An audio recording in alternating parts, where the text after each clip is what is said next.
The sun had barely risen over the wide, open plains when Thomas, a quiet rancher, saddled his old horse and rode toward the small town nearby.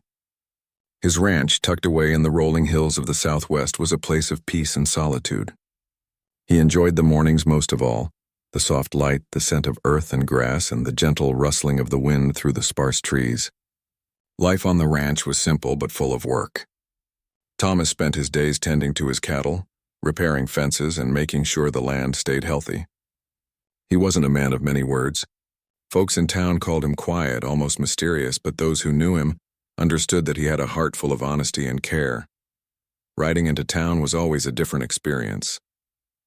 The town square was dusty and alive with small shops, people moving about on foot, and the occasional car rumbling down the main street. Thomas often came here for supplies, food, tools, or anything else the ranch might need, but he preferred to keep his visits brief. That morning the town seemed unusually still. Birds chirped from the rooftops, but the streets felt quieter than normal. As he approached the center of town, Thomas noticed something that made him slow his horse and squint against the sun. There, outside one of the small shops, was a woman. She was sitting on the wooden sidewalk, her hands chained in front of her. Her head was lowered and her clothes were dusty and worn. Thomas's heart sank instantly. He had never seen anything like this in his life. For a moment, he just watched. The townspeople were moving about, but none seemed to stop or even notice the woman. A few glanced her way with indifference. Thomas felt a rush of anger and confusion. How could someone treat another human being like this, right in the middle of town? He looked closer and recognized the woman's features. She was Diné, a member of the Navajo Nation. That realization made him even more uneasy. He had heard stories of injustices toward Native people in the past, but seeing it with his own eyes was something entirely different.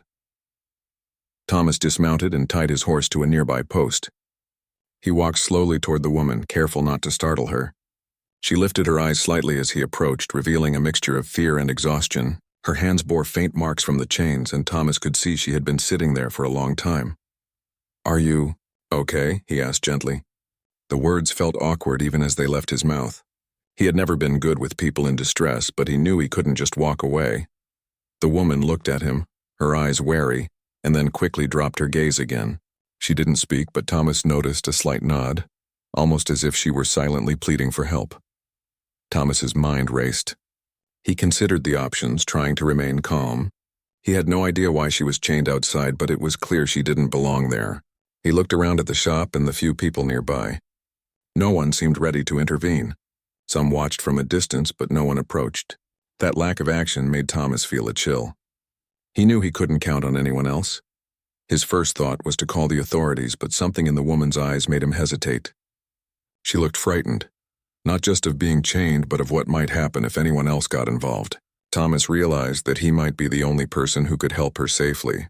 His heart pounded as he tried to come up with a plan. He crouched down to her level and spoke softly. "I'm not going to hurt you. My name is Thomas. I just want to help." The woman finally looked up fully, her eyes scanning his face as if deciding whether to trust him. Thomas held her gaze, hoping she would understand that he meant no harm. Slowly, she nodded once, barely perceptible, but enough to give him hope. Thomas's next step was to figure out how to free her without causing a scene. He glanced at the shop's door, then at the chains. They were thick and old, but they didn't look impossible to break. He looked around again to see if anyone was watching too closely. The town still seemed eerily quiet. He took a deep breath. "I'm going to get these off you," he whispered. "Can you hold still?" The woman's small nod was all the answer he needed. Thomas examined the chain carefully, testing its strength with a tug. He needed a tool, something sharp or sturdy enough to snap the lock or link. He remembered the small pocket knife he always carried on his belt. It was old and well used, but it might just do the trick. Thomas worked slowly, keeping his movements deliberate and calm. The woman watched him closely, her tension slowly easing as she realized he was sincere. After a few moments, the lock clicked open, and the chain fell away with a soft clatter on the wooden sidewalk. The woman rubbed her wrists, flexing her fingers. She looked at Thomas, a mix of relief and disbelief on her face. For the first time since he had seen her, she spoke in a quiet voice. "Thank you," she said simply. Thomas nodded, smiling faintly. "Let's get you out of here," he said. Together they began to move away from the shop. Thomas kept his voice low and his tone calm. "Do you have somewhere safe to go?" he asked. The woman shook her head. Thomas realized she had nowhere to run, no one to turn to. That thought tightened his chest. He couldn't just leave her in town. The chains might be gone, but danger was still near. He gestured for her to follow him. "Come with me. I know a place where you'll be safe." She hesitated, then finally took a step toward him.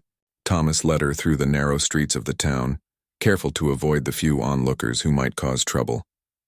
He kept talking gently, telling her stories about the land, about the ranch, about the quiet beauty of the desert. It was a way to distract her and himself from the fear that still lingered in the air. As they walked, Thomas thought about how strange life could be.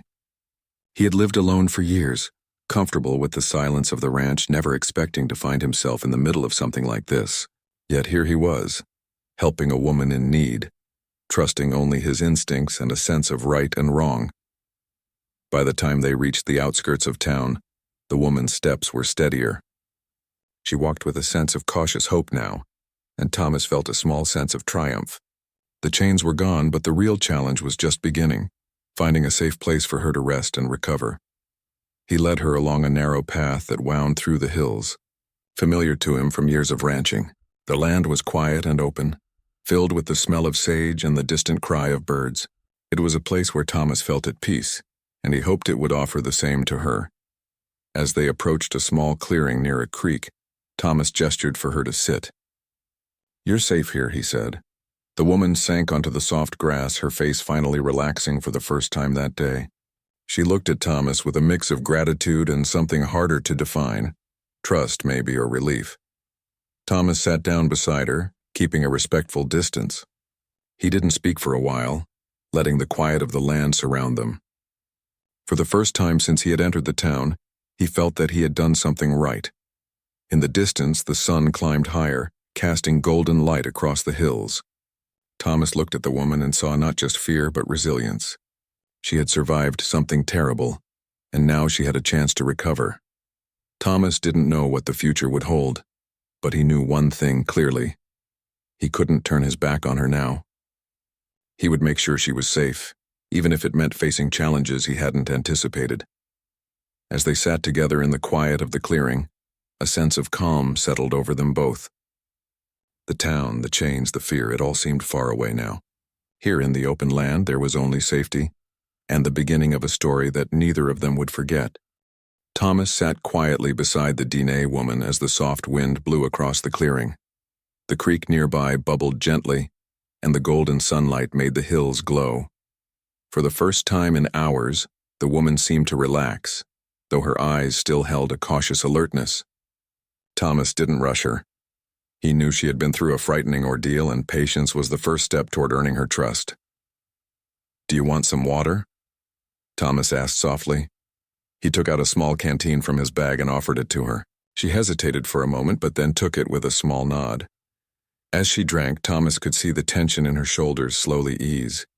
I don't know where to go," she admitted in a quiet voice, almost a whisper. "I have no one." Thomas's heart tightened. He had grown up in this land, surrounded by family and neighbors, and he knew how painful it must be to feel completely alone. "You're not alone anymore," he said gently. "I'll make sure you're safe. We can figure out what comes next together." She looked at him, her eyes searching his face. There was a flicker of hope there, but also a deep wariness. Thomas understood. Trust wasn't something given lightly, especially after what she had endured. "I need to get you somewhere safe," he continued. "There's a small cabin near my ranch. It's private, and no one will find you there. You can rest, eat, and recover." The woman hesitated, glancing back toward the town in the distance. Fear lingered in her eyes. "What if they come after me?" she asked softly. Thomas shook his head. "I'll make sure that doesn't happen. You'll be hidden until we can figure out the next step. No one will bother you." Slowly, she nodded. The movement was small but significant, a sign of trust. Thomas helped her to her feet, careful not to rush her.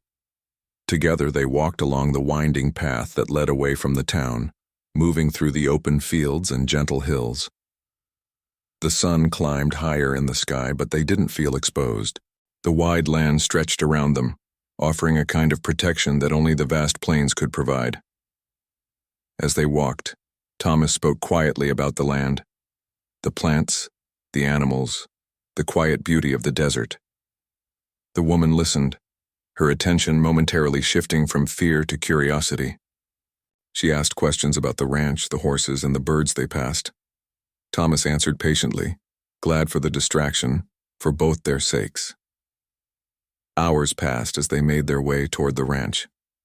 Thomas kept an eye on the horizon, alert for any signs of trouble. But the woman stayed close, walking steadily now, and he could feel the tension in her body slowly melting away. The chain marks on her wrists were still visible, but her spirit seemed to grow stronger with each step. By the time they reached the edge of the ranch, the sun was high in the sky, casting long shadows across the open fields. Thomas led her to a small cabin tucked behind a cluster of trees. It was simple, with a wooden porch, a single bedroom, and a small kitchen. It had been his father's cabin years ago, a place where he went to be alone when he needed peace. Now it would be her sanctuary. "You can stay here for as long as you need," Thomas said, opening the door. The woman stepped inside, her eyes wide as she took in the small but cozy space. A soft breeze moved through the open window, carrying the scent of sage and grass. Thomas placed a few essentials on the table, water, bread, and some fruit he had brought. "Eat something," he urged gently. "You need your strength." She hesitated, but then sat at the table and began to eat. Thomas watched her carefully, making sure she was comfortable. The cabin was quiet except for the sound of the creek in the distance and the occasional call of a bird. For the first time that day, the woman allowed herself to breathe freely. After a while, she spoke, her voice still soft. "Why are you helping me? You barely know me." Thomas paused, considering his words. "Because it's the right thing to do," he said finally. "No one should be treated like that. And no one should be left to face danger alone. I can't ignore it when someone needs help." The woman looked down at her hands, which she now held loosely on the table. I don't know how to thank you," she said. Thomas smiled faintly. "You don't have to. Just rest and be safe.